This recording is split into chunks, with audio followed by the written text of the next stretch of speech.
સવારના 6 વાગે હું જોગિંગ માટે નીકળેલો, સુભાષબ્રિજ સર્કલ પહોંચ્યો ત્યાં એક અકસ્માત થતો મેં જોયો, જેની રિક્ષાની જસ્ટ પાછળ હું હતો અને એક ડમ્પર જે ચા પીવા માટે આવતું, એનો ડ્રાઈવર ત્યાં રોકવા માટે એને ડમ્પર રિવર્સ લીધું તો એમાં રિક્ષાનો કચ્ચર ઘાણ નીકળી ગયો.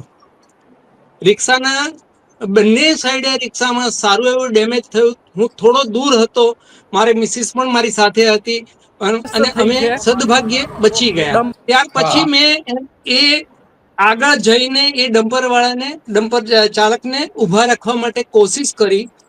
સુભાષ બ્રિજનો ટ્રાફિક હોવાને કારણે ક્રોસ ન કરી શકતા હું ડમ્પર વાળાને આગળથી રોકી શક્યો, એમાં સફળ રહ્યો. પરંતુ એની ભાગી જવાની તૈયારી હતી. મને કે મારી બ્રેક ફેલ છે એવું એનું મારી પાસે વર્જન પણ છે.